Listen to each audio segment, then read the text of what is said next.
Super star രജനികാന്തിന്റെ 171ാമത്തെ സിനിമ ആൻഡ് ഓൾസോ സൂപ്പർ സ്റ്റാർ രജനികാന്തിന്റെ 50 വർഷത്തെ സിനിമാ ജീവിതവും കൂടി അല്ലെങ്കിൽ ആ ഒരു കാലയളവും കൂടി ആഘോഷിക്കുന്ന ഒരു സിനിമയായിട്ടാണ് ഇത് പ്രസന്റ് ചെയ്തിരിക്കുന്നത്. ഈ ഒരു വർഷത്തെ most anticipated and most hyped movie.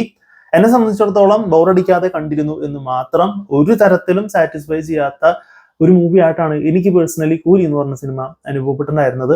ഒരു നിർവികാരതയായിരുന്നു സിനിമ കണ്ടു കഴിഞ്ഞപ്പോൾ എനിക്ക് തോന്നിയത്. തുടക്കം തൊട്ട് അവസാനം വരെ ഒരു സ്ഥലത്ത് പോലും നമുക്ക് അങ്ങനെ ഒരു ഹൈ കിട്ടുന്ന തരത്തിലോ വിസിലടിക്കുന്ന തരത്തിലോ അല്ലെങ്കിൽ കൈയടിക്കാൻ പാകത്തിലൊന്നുമില്ല. ഞാൻ കണ്ടുകൊണ്ടിരിക്കുമ്പോൾ ഞാനിങ്ങനെ ആലോചിക്കായിരുന്നു എൻ്റെ മൈൻഡിൽ, ഞാൻ ശരിക്കും ഒരു ലോകേഷിന്റെ പടമാണോ വാച്ച് ചെയ്യുന്നത് അല്ലെങ്കിൽ ഒരു രജനികാന്തിന്റെ പടം തന്നെയാണോ വാച്ച് ചെയ്യുന്നത്?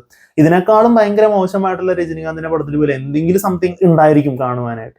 ഇതിൽ അങ്ങനെ ഒന്നുമില്ല. എനിക്ക് പേഴ്സണലായിട്ട് തോന്നിയ കാര്യം എന്ന് വെച്ച് കഴിഞ്ഞാൽ, ലോകേഷ് കനകരാജ് കൺഫ്യൂഷൻ ആയി പോയോ എന്നുള്ളതാണ് എനിക്ക് പേഴ്സണലി തോന്നിയത്. അതായത് ഇതുപോലുള്ളൊരു സൂപ്പർ സ്റ്റാറിനെ കയ്യിൽ കിട്ടുമ്പോൾ രജനികാന്തിൻ്റെതായിട്ടുള്ള ഫാൻസ് ബേസിനെ തൃപ്തിപ്പെടുന്ന തരത്തിലുള്ള രജനികാന്തിൻ്റെതായിട്ടുള്ള സ്റ്റൈൽസുകൾ കാര്യങ്ങൾ വെച്ചുകൊണ്ട് സിനിമ മേക്ക് ചെയ്യണോ, അതോ എൻ്റെതായിട്ടുള്ള മേക്കിംഗ് സ്റ്റൈലുകൾ കാര്യങ്ങൾ അല്ലെങ്കിൽ ഡയറക്ഷൻ മികവുകൾ കാര്യങ്ങൾ വെച്ചുകൊണ്ടുള്ള സിനിമ ചെയ്യണോ എന്നുള്ള ഒരു ഇതിൽ രണ്ട് സ്ഥലത്തും എത്താതെ അതിൻ്റെ ഇടയിൽ പെട്ടുപോയ അല്ലെങ്കിൽ പാതി വന്ന അവസ്ഥയിലാണ് സിനിമ നിൽക്കുന്നു എന്നുള്ളതാണ് എനിക്ക് പേഴ്സണലി തോന്നിയിട്ടുണ്ടായിരുന്നത്. അതുകൊണ്ട് ഈ ഒരു സിനിമയുടെ ഒരു സ്ഥലത്ത് പോലും എനിക്ക് ഒരു ഇമോഷണൽ കണക്ഷനോ ഒരു ഹുക്കിംഗ് എലമെന്റ്സോ ഒന്നും കിട്ടിയില്ല. അവിടെ ഇവിടെയും കുറച്ച് എലമെന്റ്സുകൾ കൊള്ളാം എന്ന് മാത്രമല്ലാതെ, ഒരു ലോകേഷിന്റെ പടമാണ്, ഒരു രജനികാന്തിന്റെ ഇത്ര ഹൈപ്പുള്ള പടമാണെന്നുള്ളതിനോട് ഒരു തരത്തിലും നീതി പുലർത്താത്തൊരു സിനിമയായിട്ടാണ് കൂലി എന്ന് പറഞ്ഞ സിനിമ അനുഭവപ്പെട്ടിട്ടുണ്ടായിരുന്നത്. സിനിമയുടെ ഒരു പ്ലോട്ടിലോട്ട് കടക്കുകയാണെന്നുണ്ടെങ്കിൽ, പണ്ട് കാലത്ത് ഒരു 30 വർഷത്തിന് മുമ്പ് വലിയൊരു കൂലിയുടെ യൂണിയൻ ലീഡർ ആയിട്ടുള്ള ദേവ എന്ന് പറയുന്ന രജനികാന്തിന്റെ ക്യാരക്ടറിനെ ചുറ്റിപ്പറ്റിക്കൊണ്ടാണ് സിനിമ പോകുന്നത്. അങ്ങനെ ഇരിക്കെ തന്റെ സുഹൃത്ത് മരണപ്പെടുന്നു. അതൊരു സ്വാഭാവിക മരണമല്ല, അതൊരു കൊലപാതകമാണെന്ന് മനസ്സിലാക്കുന്ന ദേവ അതിന് പിന്നിലുള്ളത് ആരാണെന്ന് കണ്ടെത്താനായിട്ട് ശ്രമിക്കുന്നതും തുടർന്ന് അത് ചെന്നെത്തുന്ന വലിയൊരു ക്രൈം സിൻഡിക്കേറ്റിലോട്ടാണ്. തുടർന്നുണ്ടാവുന്ന സംഭവങ്ങളും കാര്യങ്ങളൊക്കെ ബേസ് ചെയ്തുകൊണ്ടാണ് സിനിമ പോകുന്നത്. സ്റ്റോറി ലൈൻ കാര്യങ്ങളൊക്കെ ഇങ്ങനെ സ്റ്റാർട്ട് ചെയ്ത് വരുമ്പോൾ ഇംപ്രസീവ് ആയിട്ടുള്ള എലമെന്റ്സുകൾ കാര്യങ്ങളൊക്കെ ഉണ്ട്. ഈവൻ അതിലെ പല സംഭവങ്ങളും ചില സിനിമകളൊക്കെ ആയിട്ട് സാമ്യം തോന്നുമെങ്കിലും ഒരു ഫ്രഷ് എലമെന്റ് ആയിട്ട് നമുക്ക് ഫീൽ ചെയ്തിരുന്നു. ബട്ട് ഇത് അവസാനം എവിടെ കൊണ്ടെത്തിക്കുന്നു എന്നുള്ളത് കണ്ടപ്പോൾ ഇതൊരു ടെംപ്ലേറ്റഡ് ആയിട്ടുള്ള ഒരു ക്ലീഷേഡ് ആയിട്ടുള്ള സ്റ്റോറി ലൈൻ കാര്യങ്ങളല്ലേ എന്നുള്ള രീതിയിലാണ് തോന്നിയത്. ബട്ട് നമുക്കത് കുഴപ്പമില്ല. സ്റ്റോറി അങ്ങനെയാണെന്നുണ്ടെങ്കിൽ പോലും നമുക്ക് ആ ഒരു മേക്കിംഗ് പരിപാടിയിൽ കാര്യങ്ങളിൽ നമുക്കത് അടിപൊളിയാണെന്നുണ്ടെന്നുണ്ടെങ്കിൽ, നമുക്ക് പടം എൻജോയ് ചെയ്യാനായിട്ട് പറ്റുന്ന തരത്തിലാണെന്നുണ്ടെങ്കിൽ നമ്മൾ ഹാപ്പിയാണ്. ബട്ട് ഇത് അവിടെയും സിനിമ ഫെയിൽ ആയിപ്പോയി, സ്റ്റോറി ഫെയിൽ ആയിപ്പോയി, മേക്കിങ്ങിലും ഫെയിൽ ആയിപ്പോയി. ടോട്ടലി സിനിമ ഒരു ഫെയിലായ ഒരു ഫീലാണ് എനിക്ക് പേഴ്സണലി തോന്നിയിട്ടുണ്ടായിരുന്നത്. മേ ബി ഒരു ഭയങ്കര വെറിത്തണമായിട്ടുള്ള രജനി ഫാൻസിനെ സംബന്ധിച്ചിടത്തോളം അല്ലെങ്കിൽ തലവർ ഫാൻസിനെ സംബന്ധിച്ചിടത്തോളം അവർക്ക് ചിലപ്പോൾ ഇഷ്ടമാകാനായിട്ടുള്ള എലമെന്റ്സുകൾ ഉണ്ടായിരിക്കും. നമ്മളിപ്പോൾ രജനികാന്തിനെ അങ്ങനെ എന്താ പറയുക സ്റ്റൈല് കാര്യങ്ങൾ അങ്ങനെ ഇഷ്ടപ്പെടാത്ത ഒരാളല്ല. നമുക്കിപ്പോൾ ജയിലർ ആണെങ്കിലും പേട്ടയാണെന്നുണ്ടെങ്കിൽ രജനിയുടെ സ്റ്റൈൽസ് കാണിച്ചിട്ടുള്ള പല സിനിമകളാണ്, കബാലയാണെന്നുണ്ടെങ്കിൽ അല്ലെങ്കിൽ കാളാണെന്നുണ്ടെങ്കിൽ അതിലുള്ള ആക്ഷൻസും ഇതൊക്കെ നമുക്ക് ഇഷ്ടമുള്ള ഒരാളാണ് നമ്മൾ.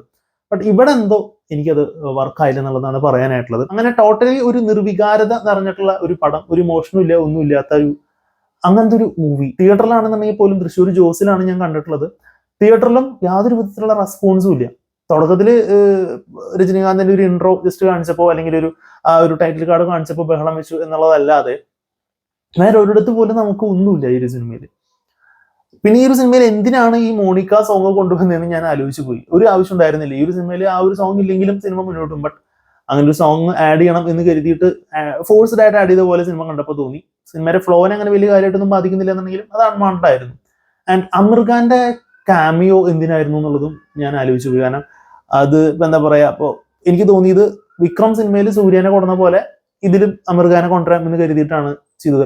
ആ ഒരു അമീർ ഖാന്റെ ആ ഒരു ക്യാമിയോ കുറച്ചുകൂടി ഇംപ്രസീവ് ആകണമെങ്കിൽ അത് ഇവര് ഹൈഡ് ചെയ്ത് വെക്കണമായിരുന്നു. അമീർ ഖാൻ ഉണ്ടെന്ന് ഇവര് പറയാതെ പോയിട്ട് കാണുകയാണെങ്കിൽ മേ ബി അമീർ ഖാനെ കാണാൻ പോവാം എന്നുള്ളൊരു സർപ്രൈസിങ് എലമെന്റ് കിട്ടി രസമാണ്. ഇതിൽ ആരൊക്കെ ഉണ്ട് എന്നുള്ളവർ ആദ്യമേ തന്നെ പറഞ്ഞു. അതിപ്പോ ഒരു സ്ട്രാറ്റജിയാണ്. കാരണം സിനിമയിൽ ഇത്രയധികം ആൾക്കാരുണ്ട്, ആൾക്കാർ ഫസ്റ്റ് തന്നെ കയറണം. അതുകൊണ്ട് തന്നെ ഈ ഒരു സിനിമയ്ക്ക് ഇപ്പോൾ ഫസ്റ്റ് ഡേ തന്നെ 151 കോടി കളക്ഷൻ കിട്ടിയിട്ടുണ്ട്. അപ്പൊ അങ്ങനെ ഒരു ബിസിനസ് മൈൻഡിൽ തന്നെയാണ് ഒരു സിനിമ ചെയ്തിരിക്കുന്നത്. അല്ലാണ്ട് പ്രേക്ഷകരെ തൃപ്തിപ്പെടുത്തണം അല്ലെങ്കിൽ അങ്ങനെ ഒരു മൈൻഡ് ഉദ്ദേശിച്ചിട്ടാണെന്നുള്ളതൊന്നും എനിക്ക് പേഴ്സണലി തോന്നുന്നില്ല. അമീർ ഖാന്റെ സീൻസ് കൊള്ളായിരുന്നു, കുറച്ച് രസമുണ്ടായിരുന്നു കാണുവാനായിട്ട്. ആ ഒരു പുള്ളിക്കാരൻ്റെ ഒരു ഓറഞ്ച് ടാഗൊക്കെ ഉണ്ടായിരുന്നു. അതിനുശേഷമുള്ള പുള്ളിക്കാരൻ്റെ കുറെ ഡയലോഗുകളും കാര്യങ്ങളും ഒക്കെ കുറച്ച് കോമഡിയാണ്. ചിലതൊക്കെ ബീഡിനെ പറ്റിയിട്ടൊക്കെ കുറച്ച് പരിപാടിക്ക് ഉണ്ട്. അങ്ങനെ തുടങ്ങി കുറച്ച് സംഭവങ്ങള് എന്താ പറയാ, അങ്ങനെ കുറെ സംഭവങ്ങൾ ഈ ഒരു സിനിമയിലുണ്ട്. നാഗാർജുനനാണെന്നുണ്ടെങ്കിലും വില്ലമേഷം പുള്ളിക്കാരൻ എന്തോ പറ്റാത്ത പോലെയാണ് എനിക്ക് പേഴ്സണലി തോന്നിയത്. തുടക്കത്തിലൊക്കെ എന്തോ ഒരു പിടുത്തം ഉണ്ടായിരുന്നു, പിന്നീട് അങ്ങോട്ട് കയ്യിൽ നിന്ന് പോയ പോലെ തോന്നി. അത് പുള്ളി ചെയ്തില്ലെങ്കിൽ ആര് ചെയ്താലും അത് അടിപൊളിയായിരുന്നു. നാഗാർജുന എന്ന് പറയുമ്പോൾ ഒരു സ്റ്റാർ ആണല്ലോ, പുള്ളിക്കാരനെ വെച്ച് ചെയ്യുമ്പോൾ അപ്പോഴും ആൻഡ് ഓൾസോ പ്രേക്ഷകർ വാച്ച് ചെയ്യും എന്നുള്ള തരത്തിലാണെന്ന് തോന്നുന്നു. ദെൻ അങ്ങനെ ഒരുപാട് പ്രശ്നങ്ങൾ ഈ ഒരു സിനിമയിലുണ്ട്. പോസിറ്റീവായിട്ട് തോന്നിയ കാര്യങ്ങൾ എന്താണെന്ന് വെച്ച് കഴിഞ്ഞാൽ സൗബിന്റെ ക്യാരക്ടർ, ദയാൽ എന്ന് പറയുന്ന ക്യാരക്ടർ കിടിലനായിട്ടുണ്ട്. ആ ഒരു റോള് സൗബിൻ കിടിലനായിട്ട് ചെയ്തു, സൗബിന്റെ റോള് കിടിലനായിട്ട് ചെയ്തു. ബട്ട് ആ ഒരു ക്യാരക്ടറിലും ദയാൽ എന്ന് പറയുന്ന ആ ഒരു ക്യാരക്ടറിന്റെ ഒരു ജേണി നോക്കുമ്പോൾ അത് കുറെ കാര്യങ്ങൾ നമുക്ക് കൺവിൻസിങ് അല്ല, ഒരു ജസ്റ്റിഫയബിൾ അല്ല.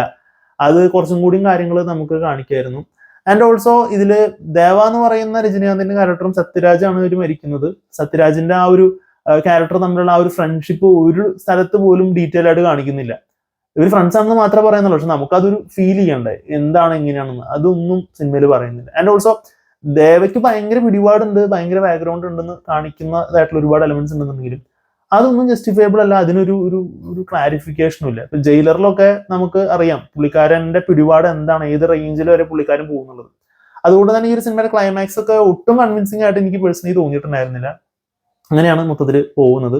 പിന്നെ റിച്ചിത റാം എന്ന് പറയുന്ന ഒരു ലേഡി ക്യാരക്ടർ ഉണ്ട്, പുള്ളിക്കാരത്തെ അടിപൊളിയായിട്ട് ചെയ്തിട്ടുണ്ടായിരുന്നു. പുള്ളിക്കാരത്തെ ആ ഒരു ക്യാരക്ടർ എൻഡ് ചെയ്യുന്നത് ഭയങ്കര ചെറിയ രീതിയിൽ ഒരു സാറ്റിസ്ഫാക്ഷൻ നമുക്ക് കിട്ടിയിരുന്നു. ഉപേന്ദ്രയുടെ റോളും കുറച്ചുള്ളൂന്നുണ്ടെങ്കിലും പുള്ളിക്കാരൻ ഒരു സ്വാഗും ഓരൊക്കെ തന്ന് പുള്ളിക്കാരൻ നൈസായിട്ട് ചെയ്തിട്ടുണ്ടായിരുന്നു. ദെൻ ഇതാണ് എനിക്ക് പെർഫോമൻസ് സൈഡിലൊക്കെ പറയാനായിട്ടുള്ളത്. ടെക്നിക്കൽ സൈഡിനെ പറ്റി പറയുകയാണെന്നുണ്ടെങ്കിൽ ഈ ഒരു സിനിമ കുറച്ചെങ്കിലും ബോറടിക്കാതെ കണ്ടിരിക്കുന്നതിൽ ഒരു പങ്ക് എന്ന് വെച്ച് കഴിഞ്ഞാൽ ഒന്ന് DOP Girish Gangadharan, 2 അനിരുദ്ധിന്റെ BGM and music. ഇത് രണ്ടും ഇല്ലെന്നുണ്ടെങ്കിൽ ഈ സിനിമ നമുക്ക് ബോറടിച്ച് നമ്മൾ ചാവും, അത് 100% ഉറപ്പാണ്. കാരണം സിനിമയെ കുറച്ചെങ്കിലും നമ്മൾ പിടിച്ചിരുത്തിയത് ഈ നല്ല നല്ല ഷോട്ട്സും നല്ല കട്ട്സും അല്ലെങ്കിൽ ഒരു ബാക്ക്ഗ്രൗണ്ട് സ്കോറും. ചില സമയത്ത് അനിരുദ്ധിന്റെ ബാക്ക്ഗ്രൗണ്ട് സ്കോർ ഓവറായി പോയോ എന്നുള്ളൊരു ഫീല് നമുക്ക് തോന്നിയിരുന്നു, എനിക്ക് പേഴ്സണലി തോന്നിയിരുന്നു ചില സ്ഥലങ്ങളിലൊക്കെ.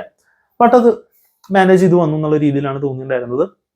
അങ്ങനെ ആകെ മൊത്തത്തിൽ പറയുകയാണെന്നുണ്ടെങ്കിൽ വേണമെങ്കിൽ നിങ്ങൾക്ക് കാണാം, കണ്ടില്ലെങ്കിലും ഒരു കുഴപ്പമില്ല എന്നുള്ള രീതിയിലാണ് പറയാനായിട്ടത്. ഭയങ്കര മോശമായിട്ടുള്ള, തീർത്തും എന്താ പറയാ, അങ്ങനത്തെ ഒരു സിനിമ എന്നല്ല ഞാൻ പറയുന്നത്. ഈ ഒരു സിനിമയ്ക്ക് ഇവർ കൊടുത്തിട്ടുള്ള ഹൈപ്പ്, ഈ ഒരു സിനിമയ്ക്ക് ഇവർ കൊടുത്തിട്ടുള്ള പ്രൊമോഷൻ, അല്ലെങ്കിൽ ഈ ഒരു സിനിമയിൽ ഒരു ലേബൽ ചെയ്തിരിക്കുന്ന ലെവല് കാര്യങ്ങൾ വെച്ചിട്ട് അതിനോട് 100% നീതി പുലർത്താത്തൊരു സിനിമ എന്ന് മാത്രമാണ് ഞാൻ പറഞ്ഞിട്ടുള്ളത്. ഇഷ്ടമുള്ളവർക്ക് പോയിട്ട് കാണാം, അല്ലാത്തവർക്ക് കാണണ്ട. പിന്നെ ഈ ഒരു സിനിമ വർക്ക് ആയതുകൊണ്ട് അവർക്ക് 100% തിയേറ്ററിലായിരിക്കും, കാരണം അതൊരു തിയേറ്ററിക്കലി എക്സ്പീരിയൻസ് ചെയ്യേണ്ട ഒരു മൂവിയാണ്. ഇതിന്റെ സൗണ്ടും കാര്യങ്ങളും OTT വന്നു കഴിഞ്ഞാൽ ഇതിനേക്കാളും മോശം എക്സ്പീരിയൻസ് ആയിരിക്കും എന്നുള്ളതിൽ യാതൊരുവിധ സംശയമില്ല. സോ അതാണ് കൂലി എന്ന് പറയുന്ന ഒരു ആക്ഷൻ ത്രില്ലർ മൂവിയെ പറ്റിയിട്ട് എനിക്ക് പറയാനായിട്ടുള്ളത്. സോ നിങ്ങൾ ഈ ഒരു സിനിമ കണ്ടിട്ടുള്ളവരാണെന്നുണ്ടെങ്കിൽ നിങ്ങളുടെ അഭിപ്രായം തീർച്ചയായിട്ടും കമന്റ് ബോക്സിൽ രേഖപ്പെടുത്തുക. വീഡിയോ ഇഷ്ടപ്പെട്ടാണെന്നുണ്ടെങ്കിൽ ലൈക്ക് ചെയ്യാനും ചാനൽ സബ്സ്ക്രൈബ് ചെയ്യാനും മറക്കരുത്. സോ മറ്റൊരു വീഡിയോയിൽ കാണുമ്പോഴേക്കും ഗുഡ് ബൈ.